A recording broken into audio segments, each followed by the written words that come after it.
இந்த எழுத்தாளர் பிரபாகரன் அப்படின்ற நபர் தினமலர்ல ஒரு மணி நேரத்திற்கு கிட்டத்தட்ட 50 நிமிடம் நினைக்கிறேன் ஒரு பேட்டி கொடுத்திருக்கிறாரு. அந்த பேட்டியில் பெரியார் குறித்து பல்வேறு குற்றச்சாட்டுகளை முன்வைத்திருக்கிறாரு. இதற்கெல்லாம் என்கிட்ட ஆதாரம் இருக்கு அப்படின்னு வேற சொல்லிருக்கிறாரு. அவர் சொன்ன குற்றச்சாட்டுகள் உங்கள்கிட்ட முன்வைக்கிறேன். அது குற்றச்சாட்டுகள் தானா, அதற்கு ஆதாரம் இருக்கா அப்படின்றத நீங்க உங்களோட கருத்தை சொல்லுங்க. பெரியார் ஈரோடு நகர சேர்மன் ஆனதுக்கு காரணம் தேர்தலால் கிடையாது. அப்ப தேர்தலே இல்லை. அவரு கலெக்டருக்கும் சப் கலெக்டருக்கும் பணத்தை கொடுத்து அந்த பதவியை வாங்கினாரு. இதை ஒரு பெருமையா மற்றவங்களாம் வெளில சொல்லிக்குவானுங்க. இதுதான் உண்மை. இப்ப அந்த சப் கலெக்டர் எழுதின புத்தகத்துல இதெல்லாம் வெளில வந்திருக்குது அப்படின்னு அவர் சொல்றாரு. நானும் அந்த காணொளி பேட்டியை பார்த்தேன். அது 1 மணி நேரம் தொடர்ந்து போய் பேசுறது எப்படி அப்படிங்கிறத அந்த காணொளி பார்த்தா நான் தெரிஞ்சுக்கிட்டேன். அதே மாதிரி ஒரு பதட்டம் இல்லாமல் நின்று நிதானமாக அந்த பொய்யை அப்படியே ஒரு அழகாக அவர் கட்டமைக்கிறார். அவருடைய அந்த உடல் மொழி, தோரணை எல்லாமே. இதெல்லாம் புதுசாக பொய் பேசுகிறவங்களுக்கு வராது. பதட்டம் ஆயிடுவாங்க, கண்ணே காட்டி கொடுத்துரும். ஆனால் அவங்களாம் பரம்பரையாகவே அதை ஒரு கலையாகவே செஞ்சுக்கிட்டு வர்றதுனால ரொம்ப லாவகமாக அந்த பொய்யை சொல்கிறாரு. அதில் முதல் பொய் நீங்கள் கேட்ட இந்த இது பெரியார் நகரசபை தலைவராக கலெக்டருக்கு பணம் கொடுத்து ஆயிட்டாரு, அவர் தேர்தல் மூலமாக தேர்ந்தெடுக்கப்படலை அப்படின்னு. அதே மாதிரி இன்னொன்று சொல்லுவார், அப்போ தேர்தலே கிடையாது, தேர்தல் அப்படிங்கிற முறையே மாண்டேகு செம்ஸ்போர்ட் சீர்திருத்தத்துக்கு பிறகுதான் வருது அப்படின்பார். ஆனால் இவருக்கு டைட்டில் எழுத்தாளர்னு போட்டிருக்காங்க. இவரெல்லாம் எப்படி எழுத்தாளர் ஆனார், என்ன புத்தகம் எழுதினாருன்னு தெரியல. அவரே அது சொல்கிறார், நான் ஒரு புத்தகம் எழுதினேன், அது தினமலர் தான் வெளியிட்டாங்க. தினமலர் வெளியிட்ட புத்தகத்துக்கு இவர் எழுத்தாளர், அதில் பேட்டி கொடுக்குறாரு. அவ்வளோதான் இவங்களுடைய வரலாறு. அதாவது ஆதாரம் காட்டுறேன்னு சொல்கிறாருல, ஆதாரம் காட்டுவார். என்னன்னா இவரே எழுதினதாக இருக்கும், அல்லது தினமலர் வெளியீடாக இருக்கும், இல்லை வேற ஏதாவது ஒரு இவர்களே ஒன்றை எழுதி அதை பிறகு அடுத்து ஒரு சில நாட்களுக்கு பிறகு ஆதாரமாக மாற்றுவது. அந்த வகையில் மாண்டேகு செம்ஸ்போர்ட் சீர்திருத்தத்திற்கு பிறகுதான் இங்கே தேர்தல் வந்தது அப்படிங்கிறது சட்டமன்றத்திற்கு. அதற்கு முன்பாகவே ரிப்பன் பிரபு காலத்திலேயே உள்ளாட்சி நிர்வாகத்திற்கு அதிகார பகிர்வு அளிக்கப்பட்டு ரிப்பன் எங்கள் அப்பன்லாம் படிச்சிருக்கிறோம். நம்முடைய அப்பன் ரிப்பன்னு பள்ளிக்கூடத்து பிள்ளைகள் பாடப்புத்தகத்திலே இருக்கு.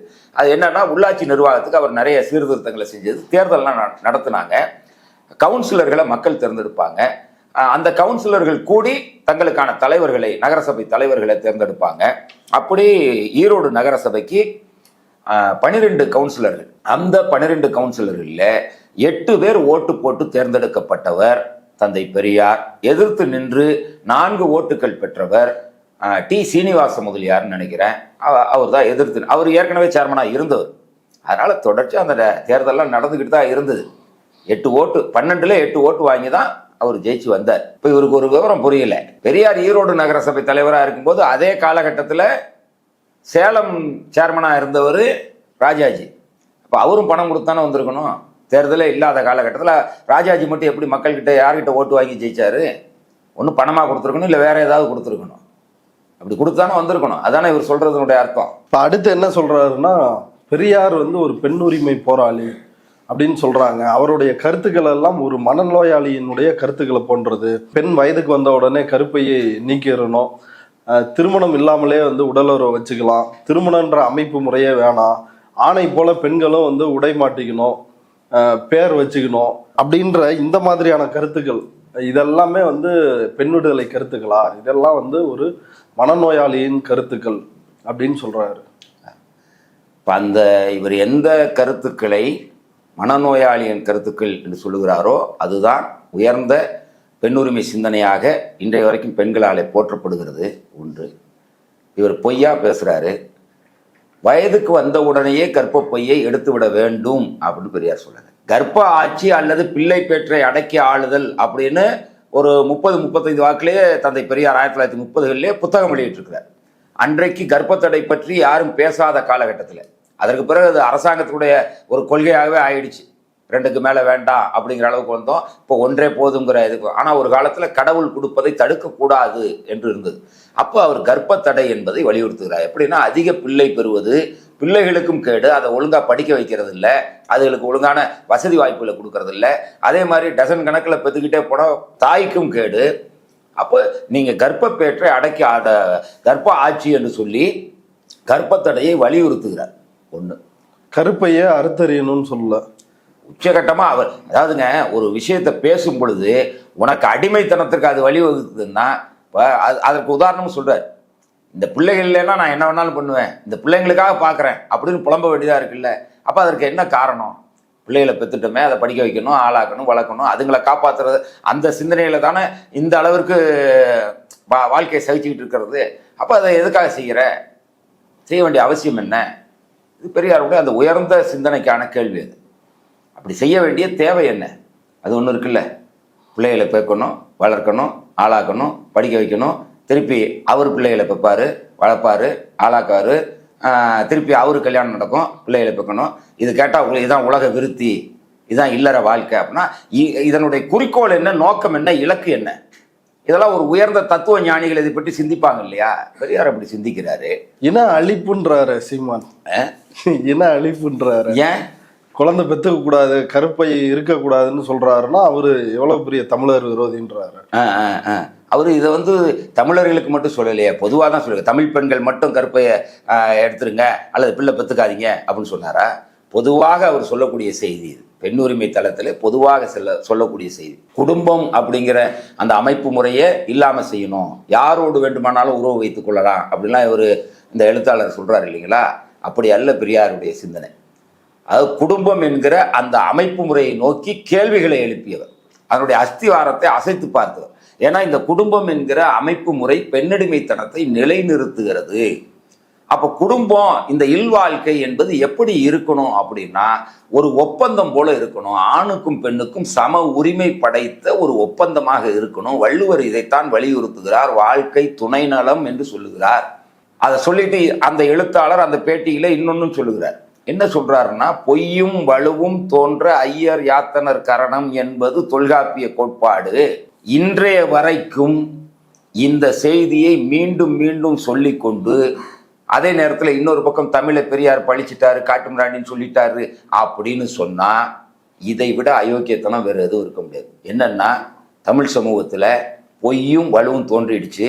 ஐயர் அதுக்கு திருத்தம் கொடுத்தாரு.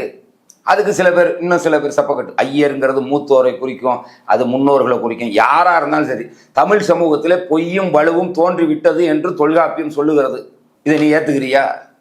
இன்னைக்கு இல்லை. பிராடு பித்தலாட்டம் அதானுங்க இன்னைக்கு இருக்கிற டைம் சொல்லுங்க. பிராடு பித்தலாட்டம் இது எப்போ? 2500 ஆண்டுகளுக்கு முன்பாக. அப்போ இதுக்கு பிறகுதான் திருமணம்ங்கிற ஏற்பாடு தோன்றுச்சு அப்படின்னா அப்போ அதுக்கு முன்னாடி தமிழன் எப்படி வாழ்ந்தான்? இதெல்லாம் பெரியார் ஆராய்ச்சி செய்ய மாட்டாரா? ஒரு தத்துவ சிந்தனையாளர் இதை பற்றியெல்லாம் சிந்திக்க மாட்டாரா? இதையெல்லாம் சிந்தித்து எடுத்து சொன்னால் அது மொழியையோ இனத்தையோ இழிவுபடுத்தியதாக ஆகுமா? நீ உனக்கு சிந்திக்க தெரியல. அப்படி 2000 வருஷத்துக்கு முன்னாடி எப்படி இருந்திருக்கணும்? பெரியார் சொல்றாருங்க, ஒப்பந்தமாகத்தான் வாழ்ந்தாங்க. திருக்குறளில் இருக்கிற ஒரு அழகான எடுத்துக்காட்டு இருக்கிறது. விலை மகளிரை பற்றி வள்ளுவர் குறிப்பிடும் பொழுது வரைவில் மகளிர் என்று சொல்லுகிறார். வரைவில் மகளிர் என்று சொன்னால், வரைவு என்று சொன்னால் என்ன? ஒரு வரையறைக்குள்ள, ஒரு டிராப்ட்னு சொல்லுவோம் இல்லையா, ஒரு ஒப்பந்தத்திற்குள்ளே இல்லாத, ஒரு வரைமுறைக்குள்ளே இல்லாத ஒரு மகளிர். பெரியார் அதானே சொல்றாரு. திருமணம் என்பது ஒரு வரைவு, ஒரு ஒப்பந்தம். அந்த ஒப்பந்தத்தை சடங்கு சம்பிரதாயம் என்கிற பெயரால அம்மி மிதிச்சு அருந்ததி பார்த்து வாழ்நாள் முழுக்க கல்லானாலும் கணவன் புல்லானாலும் புருஷன்னு கொண்டு போய் அடிமைத்தனத்தை உருவாக்காத. பெரியாருடைய கருத்து சில பேர் சொல்லுவாங்க, ஆரம்ப கட்டத்திலேருந்து நிறைய பேர் சொல்லிக்கிறாங்க, இந்த வேதங்கள் இதெல்லாம் நீங்கள் பார்க்கக்கூடாது, படிக்கக்கூடாது, ஏன்னா அதை புரிஞ்சுக்கிறதுக்கு உங்களுக்கு அறிவு இல்லை அப்படின்னாங்க. நான் சொல்கிறேன், இன்னைக்கு தைரியமாக சொல்கிறேன், பெரியாருடைய பெண்ணுரிமை சிந்தனைகளை புரிந்து கொள்ளக்கூடிய அளவிற்கு அறிவு சீமானுக்கு கிடையாது, இந்த பேட்டி கொடுக்குற எழுத்தாளருக்கெல்லாம் கிடையாது. அந்த அளவிற்கு பெண்ணுரிமை சிந்தனை அது உச்சகட்ட சிந்தனை. அதே மாதிரி ஆண்களைப் போல கூட உடுத்த வேண்டும், பெண்கள் இப்படி இருக்கக்கூடாதுன்னு சொன்னால் இன்றைக்கி எடுத்து பாருங்களேன். நீங்கள் வேற ஒன்றும் வேணாம், பெரியார் திடலுக்கு வர்றவங்களையோ அல்லது திராவிடர் கழக மாநாடுகளுக்கு வர்றவங்களையோ நீங்கள் கணக்கெடுக்க வேணாம். கோவிலுக்கு போகிறவங்களை கணக்கெடுங்க. ஆண்களைப் போல் புடை உடுத்திய பெண்கள் எத்தனை பேர் உள்ளே போயிட்டு வராங்கன்னு தெரியும். நீங்கள் கோவில் தானே உங்களுடைய அடிப்படை நிறுவனமே. அந்த கோவில் வாசலில் நின்று கதறாங்க, வேஷ்டி கட்டிக்குங்க, புடவை கட்டிக்குங்கன்னு, நாங்கள் கொடுக்குறோம், கட்டிக்கிட்டு போங்க, மாற்றிக்கிட்டு போங்க அப்படின்னு ஒவ்வொரு தேவஸ்தானமும் வச்சுருக்கு. ஜீன்ஸ் போட்டுக்கிட்டு வர்றாங்க. பெரியார் கொள்கை வென்று இருக்கா, தோற்று இருக்கா? இவர் பேட்டி கொடுக்குறவர் இப்படி பெரியாரை ரொம்ப பிற்போக்குவாதி, அவர் அப்படி சிந்திச்சாரு, மனநோயாளி பேசுகிற ஒரு குடும்பத்து பெண்களே அப்படித்தானே இருப்பாங்க. நான் அவரை குறையா சொல்லலை. அதுதான் இயல்பு. கால மாற்றத்துக்கு தகுந்தாற்ப போயிட்டே இருப்பாங்க. இதை விட இன்னொன்று சொல்கிறேன். தஞ்சாவூர் தீ விபத்து நடந்தப்போ ஒரு ஆய்வு நடக்குது. 48 பேரோ என்னமோ சாகுறாங்க அந்த தஞ்சாவூர் பெரிய கோவில் கும்பாபிஷேக தீ விபத்தில். அதில் 30க்கும் மேற்பட்டவர்கள் பெண்கள். அப்போ இதை பற்றி ஒரு ஆய்வு முடிவு சொல்கிறாங்க. இதை போல் விபத்துகளில் பெண்கள் சிக்கிக்கொள்வதற்கு காரணம், அதே போல் ஒரு தொழிற்சாலைகளில் வாகன விபத்துகளில் இருசக்கர வாகனம் இதை போன்ற விபத்துகளிலெல்லாம் பெண்கள் அதிகம் சிக்கிக்கொள்வதற்கு காரணம், பெண்கள் அதிகம் பலியாவதற்கு காரணம் அவர்களுடைய உடை. அந்த தஞ்சாவூர் தீ விபத்தில் புடவையே பாதி பேரை தடுக்கி கொண்டிருக்கிறது. நான் சொல்லலை, பெரியாரிஸ்டுகள் சொல்லலை, ஆய்வு முடிவுகள். தொழிற்சாலைகளே அப்படிதான், அவருடைய புடவையினுடைய முனை அப்படியே மிஷினில் இழுத்துட்டு போகுதுங்கிறாங்க. அப்போ அதற்கு தகுந்தாற்போல் உனக்கு வசதியான உடையை அணிந்து கொள் என்று சொன்ன ஒரு பெரியார். இதை ஒரு 50 வருஷத்துக்கு முன்னாடி 60 ஆண்டுகளுக்கு முன்பாக சொல்லும்போது பெரிய புரட்சி. இன்றைக்கு சர்வசாதாரணம். அப்போ இவங்க இன்னும் 60 ஆண்டுகளுக்கு பின்னாடியே இருக்காங்கன்னு அர்த்தம். அடுத்து கள்ளுக்கடை மறியல் போராட்டம் குறித்து பிரபாகரன் சொல்றாரு. என்ன சொல்றாருன்னா, பெரியாரோட அந்த பத்திரங்கள், பழைய பத்திரங்கள் வந்து எடுத்து பார்த்தோம் ஒரு தாசில்தாரோட துணையால. அங்க வந்து அப்படி ஒரு தென்னை மரம் அவரோட நிலத்துல இருந்துச்சு அப்படின்றதுக்கு எந்த ஆதாரமும் இல்லை. அதெல்லாம் முழுக்க முழுக்க பொய் அப்படின்னு சொல்றாரு. இவர் 1000 மரத்தை வெட்டினாரு, 500 மரத்தை வெட்டினாருன்ற செய்தியே வடிகட்டிய பொய்ன்றாரு. அதாவது இவங்க தாசில்தாரை எல்லாம் இழுத்துட்டு போனதெல்லாம் சரி, தவறான இடத்துல போய் தேடி இருக்கிறாங்க. அது வந்து பெரியாருடைய தாய் வழி பாட்டனார் சொத்து. அது பெரியாரினுடைய தாயார் சின்னத்தாய் அம்மாள் இருக்காங்களே, அவர்களுடைய சொந்த கிராமத்தில், சேலம் மாவட்டத்தில் இருக்குது அந்த கிராமம். அந்த கிராமத்தில் தாதம்பட்டி என்று நினைக்கிறேன், அந்த கிராமத்தில் இருக்கிற சொத்து. திருப்பி அந்த தாசில்தாரை எழுத்துட்டு போய் இவங்க தேடட்டும், அது வேறு செய்தி. ஆனால் இவரே, அந்த எழுத்தாளரே அந்த காணொலியில் சொல்லியிருக்கிறார், 160 தென்னை மரங்கள் இருந்தன, அது மட்டும்தான் அடங்கலில் காட்டுது அப்படின்னு சொல்கிறார். 160 தென்னை மரம். அது 1000-ஆ 500-ஆ 10-ஆ 5-ஆ ஒரு தென்னை மரமாக இருக்கட்டும், ஒன்றை வெட்டினாருன்னு வச்சுக்கணும், ஒரே ஒரு தென்னை மரத்தை வெட்டினாருன்னு வச்சுக்கணும், அது அவருடைய போராட்ட குணத்தை காட்டுகிறது. அன்றைக்கு காந்தியத்தின் மேலே அவர் கொண்ட பற்றை, அந்த கள்ளுக்கடை மறியலில் அவருக்கு இருந்த தீவிரத்தை காட்டுகிறது. இதில் என்ன இருக்குது? நான் என்ன கேட்குறேன், அதே காலகட்டத்தில் இப்போ உப்பு சத்தியாகிரகம் நடந்துச்சு. யார் யார் கலந்துக்கிட்டாங்க, எங்கெங்கே போனாங்க, எப்படி உப்பு காய்ச்சினாங்க, வரலாறு இருக்குது. வெள்ளையனை வெளியேறு போராட்டம் நடந்துச்சு, வரலாறு இருக்குது. இந்த ஆகஸ்ட் தியாகிகள் எல்லாமே இருக்குது. இப்போ கள்ளுக்கடை மறியல்னு ஒன்று காந்தி அறிவிச்சிருக்கிறாரு, நடந்திருக்குது. வடக்கையும் நடந்திருக்கு, இங்கே தமிழ்நாட்டிலையும் நடந்திருக்கு. இந்த தமிழ்நாட்டில் பெரியார் மரத்தை வெட்டலை, அவருக்கு தென்னை மரம் இல்லை, ஒன்றுமே இல்லை, விட்டுருங்க. வேற யார் செஞ்சாங்க? இவர் செய்யலப்பா, இவர் செஞ்சாருன்னு சொல்கிறதுக்கு ஒரு ஆளை காட்டணும்ல. நீ ராஜாஜி செஞ்சாரா? சத்தியமூர்த்தி ஐயர் செஞ்சாரா? அன்றைக்கு இருந்த பெரும் தலைவர்கள்லாம் யார் யார் எடுத்து ஒரு லிஸ்ட்டு போடுங்க. ஏன் செய்யலை? கள்ளுக்கடை மறியல்ல அப்போ கள்ளுக்கடைக்காரங்கிட்ட காசு வாங்கிட்டு பேசாமல் இருந்தாங்களா? என்ன காரணம்? காந்தி அறிவித்த, காங்கிரஸ் அறிவித்த ஒரு போராட்டங்க கள்ளுக்கடை மறியல்.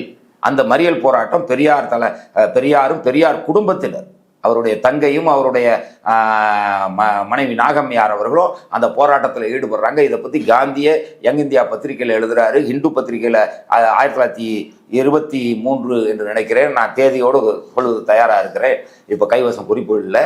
அந்த பத்திரிகையில், ஹிந்து பத்திரிகையிலையும் வந்திருக்குது, வரலாறு பதிவு இருக்குது.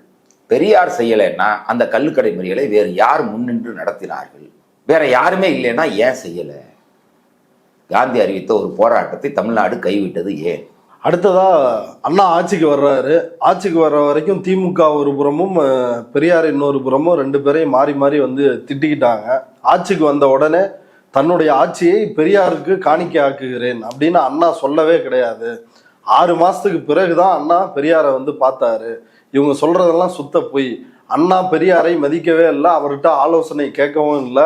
இன்னும் சொல்ல போனா மவுண்ட் ரோட்ல இருக்கிற அண்ணா சிலை, அதனோட திறப்பு விழாவுக்கு கூட பெரியார அழைக்கப்படலை. இதுதான் அண்ணா பெரியாருக்கான ஒரு நிலைமை அப்படின்னு சொல்றாரு. எதற்கு எதை கொண்டு வந்து பேசுறது அப்படிங்கிற ஒரு சம்பந்தமே இல்லாத உளறல்ங்க இது. சென்னை அண்ணா சாலையில் இருக்கக்கூடிய அந்த அண்ணா சிலை யார் அதை கொடுத்தது தெரியுங்களா? எம்ஜிஆர் கொடுத்தார். அந்த சிலை கொடுத்தது ஒரு எம்ஜிஆர், நன்கொடையாக கொடுத்தவர் எம்ஜிஆர். அன்றைக்கு அவர் சட்டமன்ற உறுப்பினர்.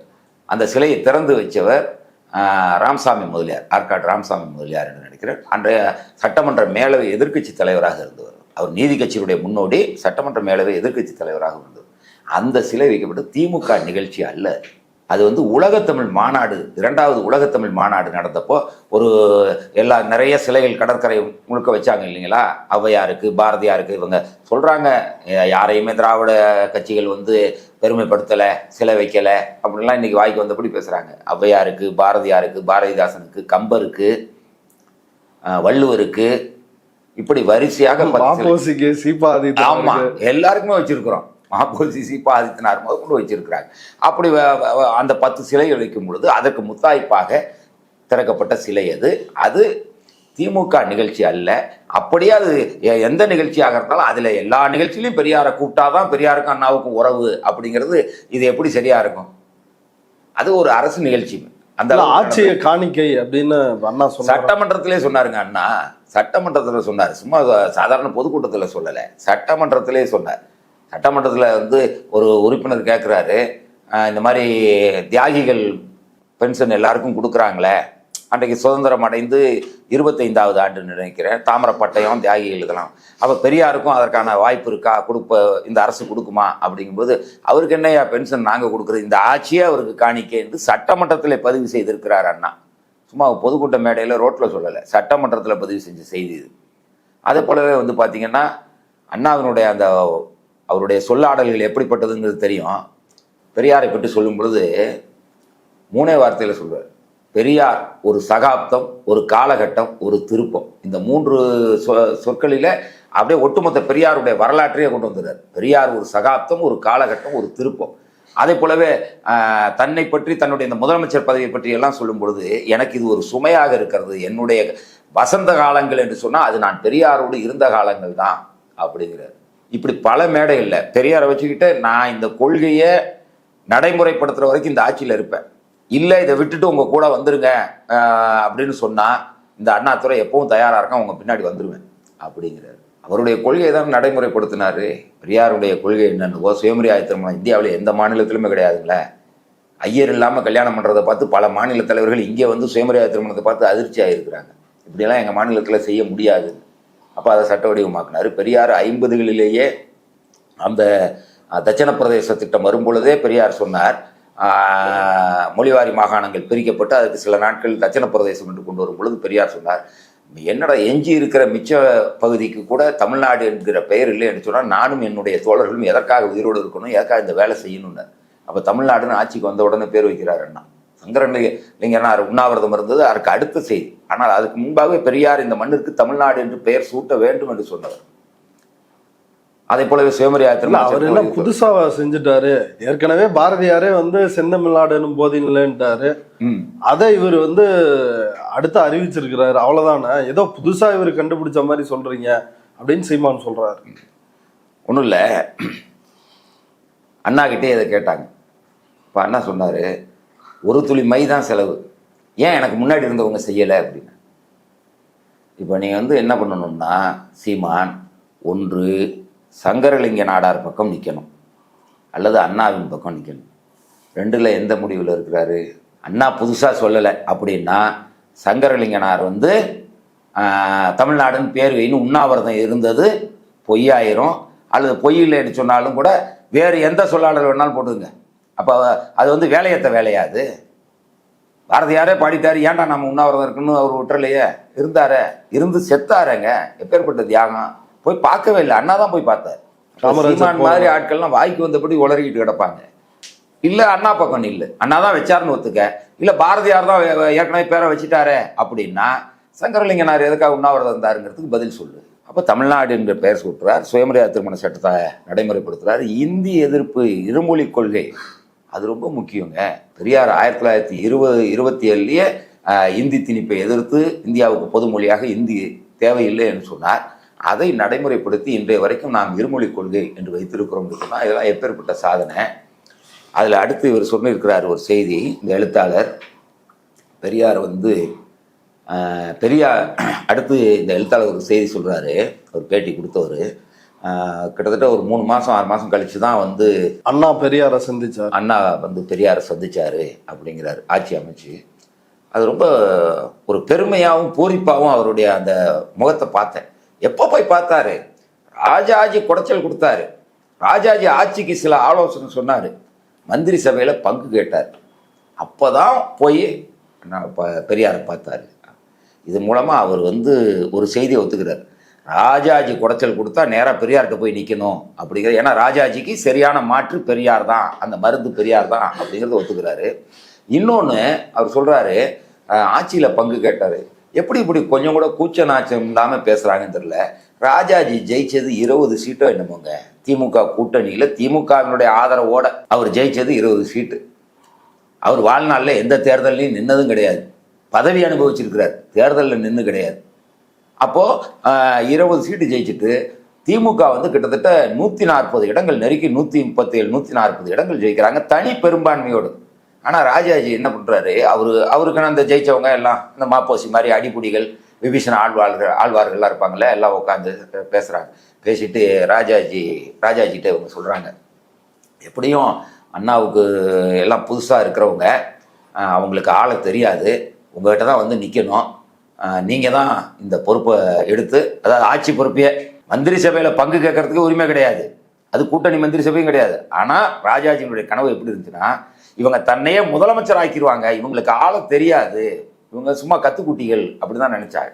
அப்போ அவருடைய அடிப்பொடிகள்லாம் இப்போ எப்படி சீமானுக்கு தம்பிமார்கள் இருக்காங்கல்ல, அந்த மாதிரி ராஜாஜிக்கு சிசிய கொடிகள் உட்காந்துக்கிட்டு தூபம் போடு பசிய ராஜாஜி, என்னையா பேசுறீங்க, நம்ம எத்தனை சீட்டு ஜெயிச்சிருக்கிறோம், அவங்க எத்தனை சீட்டு ஜெயிச்சிருக்கிறாங்க, இது போய் கூட்டணி நம்ம போய் கேட்கலாமா மந்திரி சபையில் இடம், இல்லை நம்மகிட்ட ஆட்சியை கொடுப்பானா, பைத்தியகாரத்தனமால இருக்கு அப்படின்னு சொன்னால் அவர் மூதறிஞர். அவர் என்ன சொல்லியிருக்கிறாரு, நாமளா பேசிட்டு இருந்தா இப்படி அவாள்ல சொல்லணும் அப்படின்னாரு. அதாவது அண்ணாவே வந்து இந்த ஆட்சியை நீங்கள் வச்சுக்கங்க, நீங்கள் நடத்துங்க, எங்களுக்கு ஒன்றும் தெரியாதுன்னு சொல்லுவாருன்னு எதிர்பார்த்துட்டு உட்காந்துருந்துருக்குறாங்க. பத்திரிகையாளர்கள் கேட்குறாங்க அண்ணா கிட்ட, நீங்கள் புதியவர்களாச்சே எப்படி ஆட்சி நடத்த போறீங்கன்னு. அண்ணா சொல்கிறாருங்க 3 வார்த்தை, சுயமரியாதை இயக்கத்தின் கொள்கைகள், நீதி கட்சியின் நிர்வாகத்திறன், காங்கிரஸ் கட்சியின் ராஜதந்திரம், இந்த 3ஐயும் கொண்டு எங்களுடைய ஆட்சி சிறப்பாக நடைபெறும். நீங்கள் ஆட்சிக்கு புதியவர்கள் ஆயிற்று என்று கேட்கும்பொழுது அண்ணா சொல்வார், இல்லை நாங்கள் பழையவர்கள், நீதி கட்சியினுடைய மரபிலிருந்து வந்தவர்கள், எங்களுக்கு ஆட்சி நடத்த தெரியும் என்று சொல்லிவிட்டு அண்ணா ஆட்சி பொறுப்பேற்றார். அது மாதிரி 3 மாதம் கழிச்சு 6 மாதம் கழிச்செல்லாம் வந்து பார்க்கல. 1967 மார்ச் 2ஆம் தேதி திருச்சி பெரியார் மாளிகையில் தந்தை பெரியாரை பேரறிஞர் அண்ணா சந்தித்தார். அதற்கு பிறகு 2 நாள் கழிச்சு மார்ச் 4ஆம் தேதி தான் யார் அமைச்சர்கள் என்கிற அமைச்சரவை பட்டியலையே கவர்னர்கிட்ட கொடுக்குறார். மார்ச் 6ஆம் தேதி பதவி ஏற்றுக்கிறார். 2ஆம் தேதி பெரியாரை சந்திச்சுட்டு 4ஆம் தேதி கவர்னர்கிட்ட அமைச்சரவை பட்டியலை கொடுத்துட்டு 6ஆம் தேதி பதவி ஏற்று வருங்க அண்ணா. மாப்போசியை மந்திரியா போடாதேன்னாரு பெரியார். ஆலோசனை கேட்கலன்னு சொல்றாரு. மாப்போசி ஆதித்யநாத்லாம் மந்திரி பதவிக்கு தவம் கிடந்தாங்க. கவிஞர் கருணானந்தம் எழுதியிருக்கிறாரு பாருங்க. அண்ணாவுக்கு விருந்தெல்லாம் வச்சு எப்படியாவது மந்திரி பதவி வந்துடணும் அப்படின்னு நினச்சிருக்கேன்.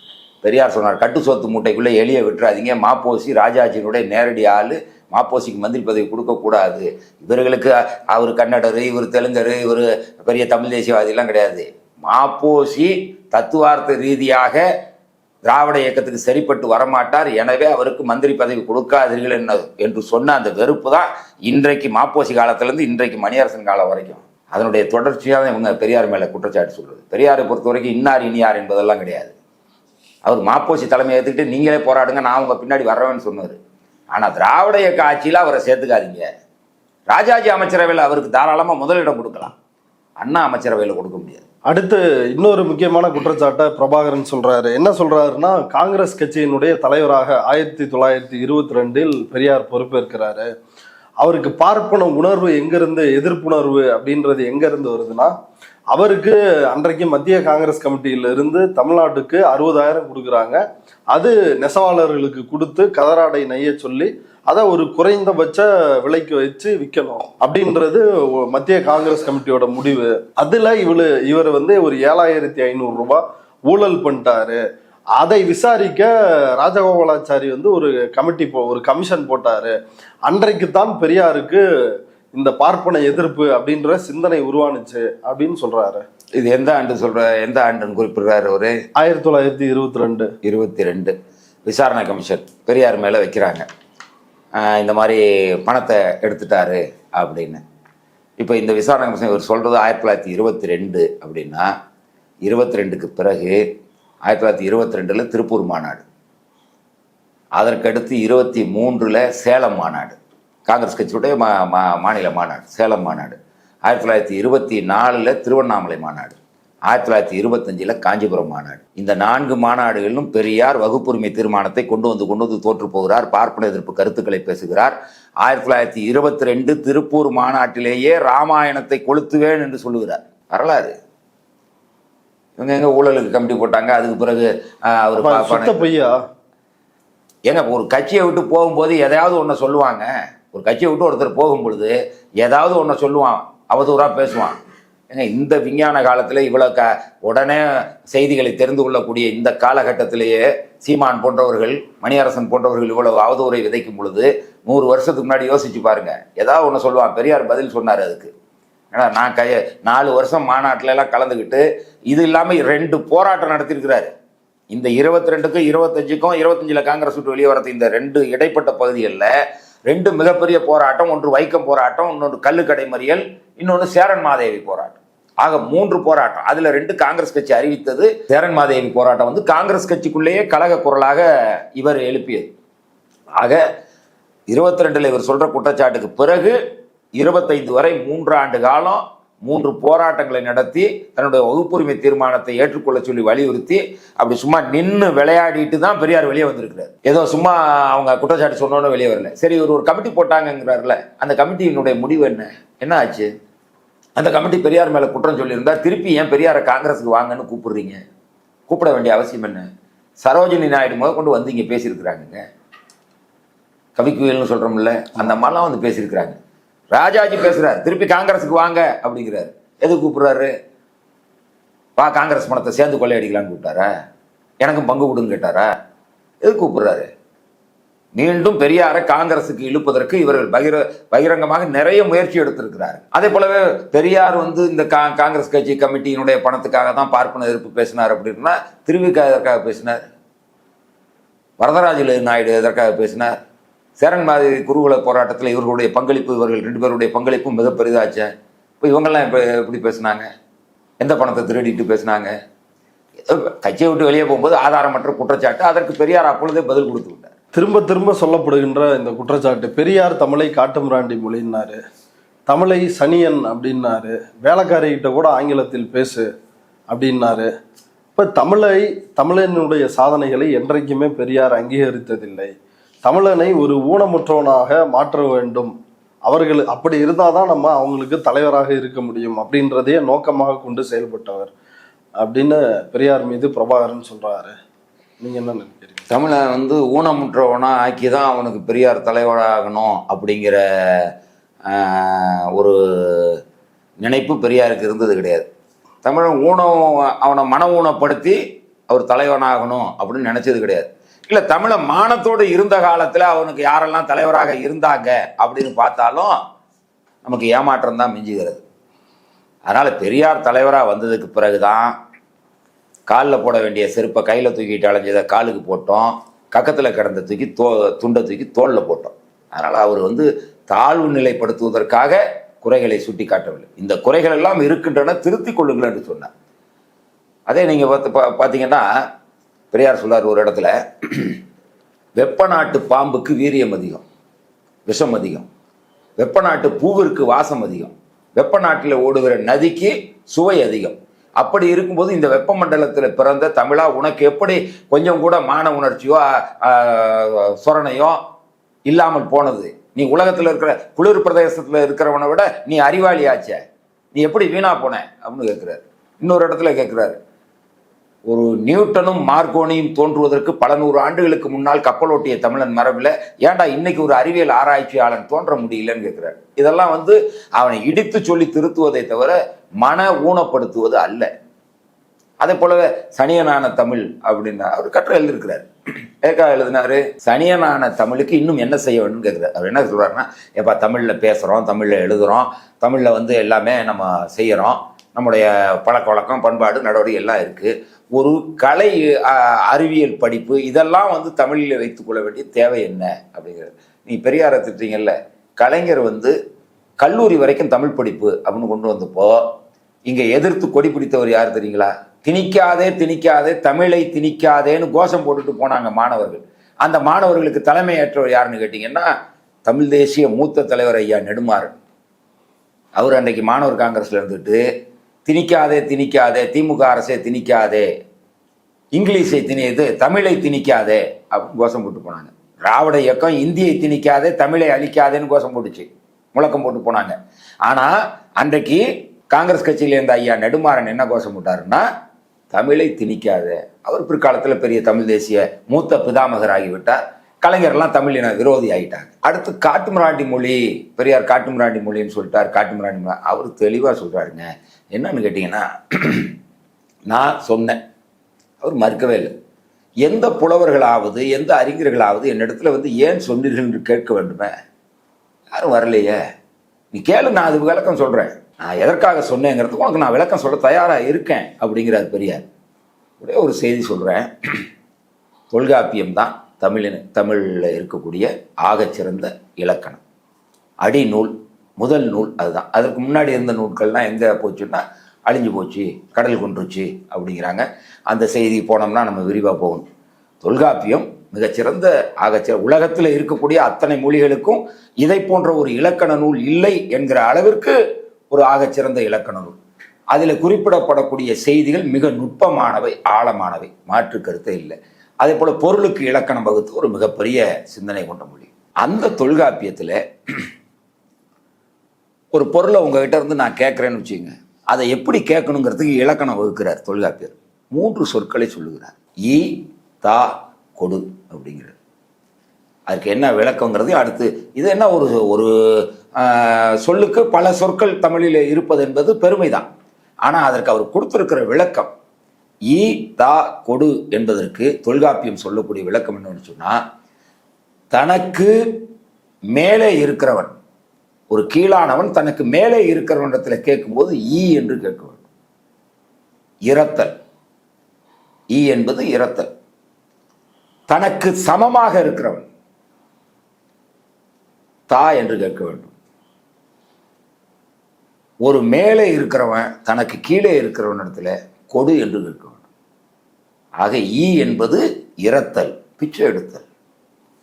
ஈ என இரத்தல் இழிவுன்னு சொல்றாங்க இல்லையா, ஈ என்பது பிச்சை எடுத்தல். கொடு என்பது அதிகாரம். அப்போ அந்த சொல்லை எப்படி பிரிக்கிறாருன்னா, அது எப்படி சொல்றாங்கன்னா, தனக்கு கீழே இருக்கிறவன்ட்ட எப்படி கேட்கணும், தனக்கு சமமானவன்ட்ட எப்படி கேட்கணும், தனக்கு மேலே இருக்கிறவன்ட்ட எப்படி கேட்கணும். இதை தானே தமிழ் தாத்தா சாமிநாத ஐயர் தமிழ் தாத்தா அவர் என்ன சொன்னார்னா, ஒரு வேலைக்காரனை பார்த்தா அவங்ககிட்ட கேட்கும்போது சாப்பிட்டாச்சான்னு கேட்கணும்.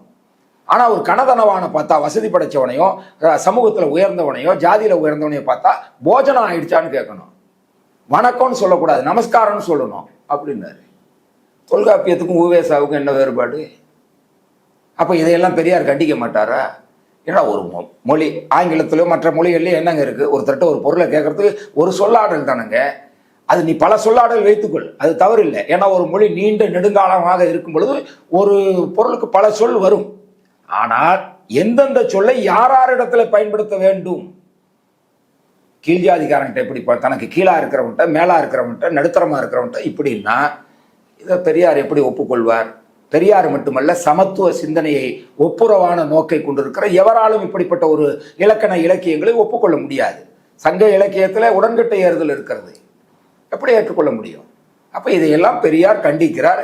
அவர் கண்டிக்காம விட்டிருந்தாதான் தவறு. பாரத தாயை விமர்சித்த பெரியார் தமிழ் தாயை ஏற்றுக்கொண்டிருந்தால் அவர் பெரியாராகவே இருந்திருக்க மாட்டார். பாரத தாய் எப்படி கற்பிதம் என்று சொன்னாரோ அதை போல தமிழ் தாய் கற்பிதம், அதற்கென்று தனித்த பெருமை இல்லை. மொழி என்பது ஒரு கருவி. இது நிறைய பேர் சொல்லுவாங்க, மொழிங்கிறது ஒரு கருவிங்கிறாரு, மொழி என்பது ஒரு கருவின்ட்டாரு. இந்த கருத்தை மறைமலை அடிகளார் சொல்லியிருக்கிறார். மறைமலை அடிகளார் சொல்லுகிறார், மொழி என்பது ஒரு கருவி. அறிவுரை கொத்து நூலில் இருக்கிறது, படித்து பார்க்க சொல்லுங்கள். மணியரசனை சீமானுக்கு படிக்க தெரியாது, மணியரசனுக்கு ஓரளவு தெரியும், படித்து பார்க்க சொல்லுங்க அறிவுரை கொத்து நூலில்.